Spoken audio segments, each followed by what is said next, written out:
সুপ্রিয় ছাত্রছাত্রী ভাই বোনেরা, আসসালামু আলাইকুম ওয়া রাহমাতুল্লাহি ওয়া বারাকাতুহু। আমি তোমাদের জাহিদুল স্যার।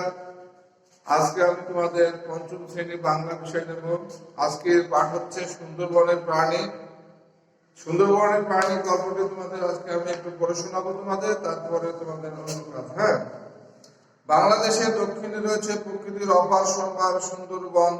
সমুদ্রের কোল ঘেঁষে গড়ে উঠেছে এই বিশাল বন। এখানে রয়েছে যেমন উঁচু গাছপালা, কেওড়া সুন্দর সুন্দরী গাছের বন, তেমনি রয়েছে নানা প্রাণীর জীবজন্তু।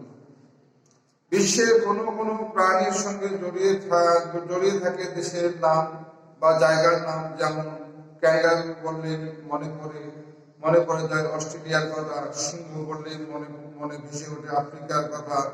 তেমনি বাংলাদেশের নামের সঙ্গে জড়িয়ে আছে রয়্যাল বেঙ্গল টাইগার বা রাজকীয় বাঘের নাম। এই বাঘ থাকে সুন্দরবনে। এই বাঘ দেখতে যেমন সুন্দর, তেমনি আবার ভয়ঙ্কর। এর চালচলনও রাজার মতো। সুন্দরবনের ভেজা স্যাঁতস্যাঁতে গোলপাতার বনে এ বাঘ ঘুরে বেড়ায়, শিকার করে জীবজন্তু, সুযোগ পেলে মানুষও খায়। এক সময় সুন্দরবন ছিল চিতাবাঘ ও ওলবাঘ,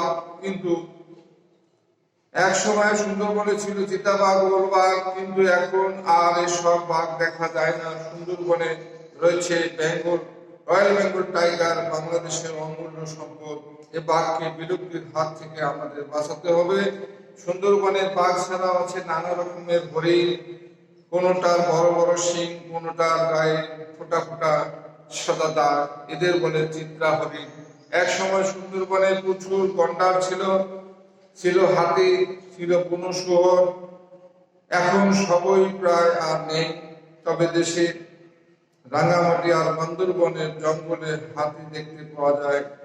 যেখানে দেশের জন্য জীবজন্তু পশু পাখি এক অমূল্য সম্পদ। দেশের জলবায়ু, আবহাওয়া, গাছপালা, বৃক্ষলতা ইত্যাদি প্রকৃতির পরিমণ্ডলেই সে দেশের প্রাণীগুলো জীবন ধারণ করে। একটু লক্ষ্য করলে দেখা যাবে পৃথিবীর অপ্রয়োজনীয় প্রাণী বা বৃক্ষলতা বলতে কিছুই নেই। এক সময় আমাদের দেশে প্রচুর শকুন দেখা যেত। শকুন দেখতে যেমন খুব সুন্দর পাখি, তা কিন্তু নয়। এরা উড়ে বেড়ায় আকাশে, অনেক উপরে বাসা করে গাছের ডালে। মানুষের পক্ষে যা ক্ষতিকর সেই সব আবর্জনা শকুন খায় এবং পরিবেশকে পরিচ্ছন্ন রাখে। কিন্তু শকুন এখন বাংলাদেশের বিলুপ্ত প্রায় পাখি। প্রাণী, বৃক্ষলতা সব কিছুই প্রকৃতির দান। তাকে ধ্বংস করলে নেমে আসে নানা বিপর্যয়, বন্যা, খরা, ঝড় ইত্যাদি। পশু পাখি ও জীবজন্তু প্রাকৃতিক পরিবেশের সঙ্গে মিলেমিশে থাকে। প্রকৃতিতে যদি বিপর্যয় ঘটে তবে এদের জীবন বিপন্ন হয়। সুন্দরবনে অনেক প্রাণী প্রকৃতির পরিবর্তনের ফলে বিলুপ্ত হয়ে গেছে। যেসব প্রাণী আছে তাদের বিলুপ্তির হাত থেকে বাঁচাতে হবে। এই গল্পটা বললাম, গল্পটাতে তোমরা বেশ কিছু শব্দ শুনেছ। অস্ট্রেলিয়া, তাহলে এশিয়া, ইউরোপ ও আফ্রিকার মধ্যে একটি মহাদেশ। অস্ট্রেলিয়া এশিয়া, ইউরোপ ও আফ্রিকার মধ্যে একটি মহাদেশ। ক্যাঙ্গারু একটা জিনিস আছে, ক্যাঙ্গারুর কথা বলা হয়েছে। একমাত্র অস্ট্রেলিয়াতেই পাওয়া যায় এমন একটি প্রাণী। এদের 4টি পা, কিন্তু পেছনের 2 পা বড় আর সামনের 2 পা ছোট। এর ফলে অন্যান্য চতুষ্পদ প্রাণীর মধ্যে এরা হাঁটাচলা করতে পারে না। পিছনের 2 পায়ে ভর দিয়ে লাফিয়ে লাফিয়ে চলে। ক্যাঙ্গারু তার বুকের নিচে একটা থলিতে বাচ্চা রাখে। চিতাবাঘ এক প্রকার বাঘ। অন্য বাঘের সঙ্গে চিতাবাঘের পার্থক্য হলো চিতাবাঘ অন্যান্য বাঘের চেয়ে দ্রুত দৌড়াতে পারে ও গাছে উঠতে পারে। গন্ডার কালো বা ধূসর রঙের চতুষ্পদ প্রাণীর, উচ্চতা ও লম্বায় গরুর আকারের। এদের নাকের উপরে শিং থাকে। এই আমি গল্পটা তোমাদের পড়ে শোনালাম এবং কিছু অস্ট্রেলিয়া, ক্যাঙ্গারু, চিতাবাঘ, গন্ডারের শব্দগুলোর সাথে পরিচয় করে দিলাম। আজকে তোমাদের এই গল্পের মধ্যে কিছু শব্দ আছে, কিছু শব্দ তোমাদের দেখে দেখাবো। অর্থাৎ অপার, অপার শব্দের অর্থ অগাধ বা অসীম। অগাধ, অগাধ বা অসীম।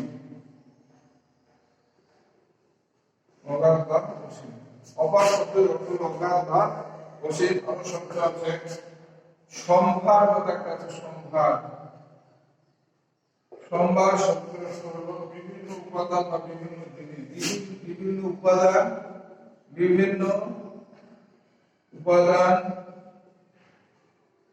উপাদান বা বিভিন্ন জিনিস, বিভিন্ন জিনিস, বিভিন্ন উপাদান বা বিভিন্ন জিনিস। তারপরে শব্দ আছে রয়েল। রয়েল একটা শব্দ আছে, রয়েল অর্থ রাজকীয়, রয়েল অর্থ রাজকীয়, রয়েল অর্থ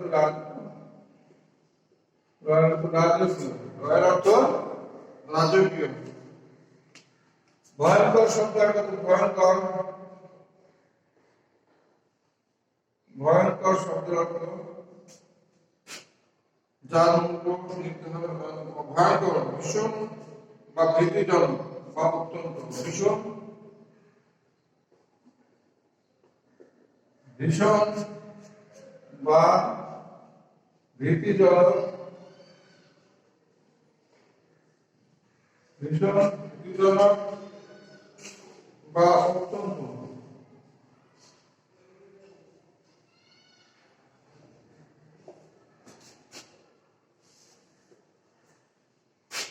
তারপর আছে অমূল্য একটা শব্দ আছে, অমূল্য।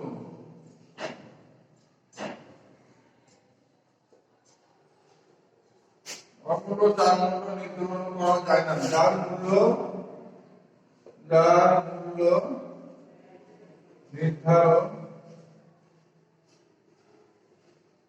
নির্ধারণ করা যায় না। অমূল্য মানে যার মূল্য নির্ধারণ করা যায় না। বিলুপ্ত প্রায়, বিলুপ্ত প্রায়,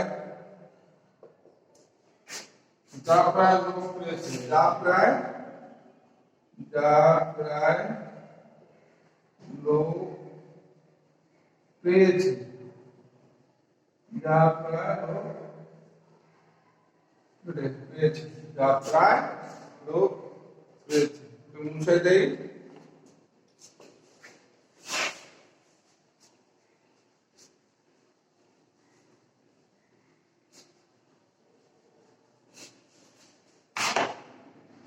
যাত্রা লোপ পেয়েছে, তারপরে এই বিলুপ্ত প্রায় শব্দ অর্থগুলো আমি তোমাদের লিখে দিলাম।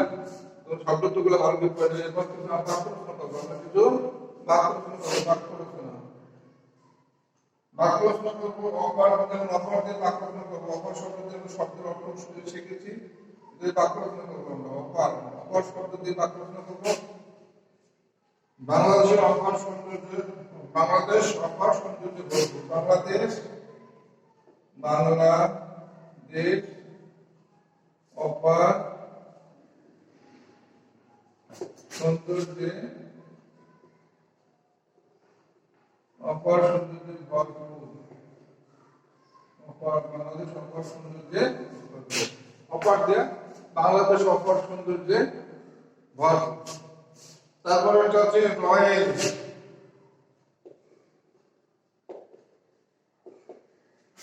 রয়েল বাংলাদেশের নামের সাথে জড়িয়ে আছে, রয়্যাল বেঙ্গল টাইগার বাংলাদেশের নামের সাথে জড়িয়ে আছে। বাংলাদেশের নামের সাথে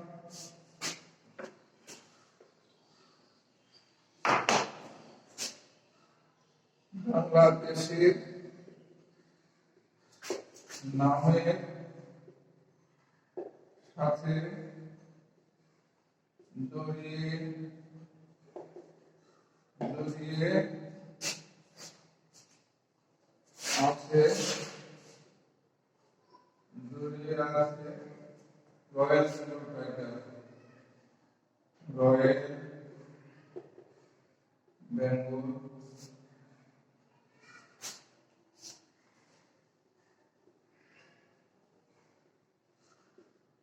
রয়্যাল বেঙ্গল টাইগার।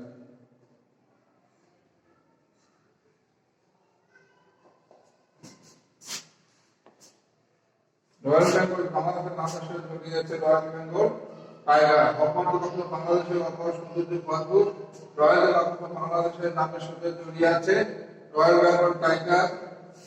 তারপর আছে ভয়ঙ্কর ভয়ঙ্কর ভয়ঙ্কর বাঘ দেখতে যেমন সুন্দর তেমনি আবার ভয়ঙ্কর। বাঘ দেখতে যেমন সুন্দর বাঘ দেখতে যেমন সুন্দর তেমনি আবার ভয়ঙ্কর। বাঘ দেখতে যেমন সুন্দর তেমনি আবার ভয়ঙ্কর। তারপরে বিলুপ্ত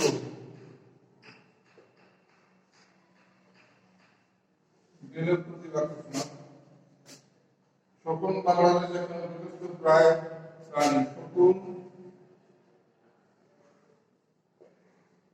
বাংলাদেশে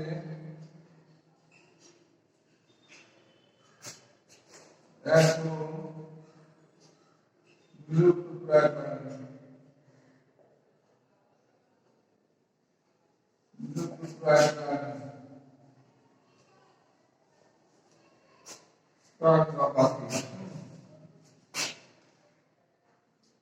তারপরে বিলুপ্ত কারণ তারপর আছে একটা শব্দ অমূল্য হচ্ছে অমূল্য।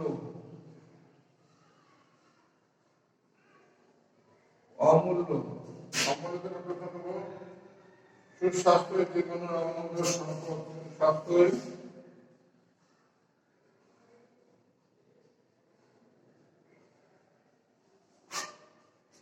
সুস্বাস্থ্যই জীবনের অমূল্য অমূল্য সম্পদ। অপার বাংলাদেশ অপার সৌন্দর্যে ভরপুর রয়্যাল বাংলাদেশের নামের সাথে জড়িয়ে আছে রয়্যাল বেঙ্গল টাইগার। ভয়ঙ্কর বাঘ দেখতে যেমন সুন্দর তেমনি আবার ভয়ঙ্কর। বিলুপ্ত শকুন বাংলাদেশে এখন বিলুপ্ত প্রায় প্রাণী। অমূল্য সুস্বাস্থ্য জীবনের অমূল্য সম্পদ। এই যে তোমাদের কম্পিউটার মধ্যে রিডিং করে শোনালাম, শব্দগুলো লিখে দেখাইছি বা লিখে দেখাইলাম। হ্যাঁ, তো এখানে আবার কিছু শূন্য স্থান আছে, শূন্য স্থান গুলা তোমরা পড়ে নিবে।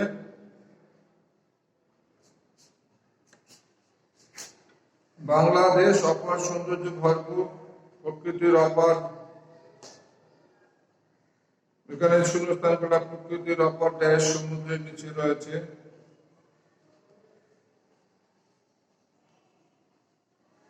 দেখলাম শূন্যস্থানগুলো পড়ে নিতে। তারপরে আছে এখানে আছে কিছু টিক শূন্য, প্রশ্নগুলো পড়ে নেবে, প্রশ্নগুলো তোমরা বাড়িতে পড়ে নেবে। আর টিক শূন্য ঠিক সঠিক উত্তরে টিক শূন্য দাও। ক্যাঙ্গারু বললেই মনে পড়ে যে দেশের কথা নাম দাও দেবে, ভারত, বাংলাদেশ, অস্ট্রেলিয়া, আফ্রিকা। তোমাদের আমি পড়ে দিয়েছি। খ নম্বর, ক নম্বর, ছ নম্বর, ও নম্বর জিজ্ঞাসা করে নেবে। দেখো এগুলা আগামী দিন এভাবে পড়ে নেবা। আগামী দিন আরো অন্য কর্ম নিয়ে আবার কথা হবে। এখানে শেষ করছি। আসসালামু আলাইকুম।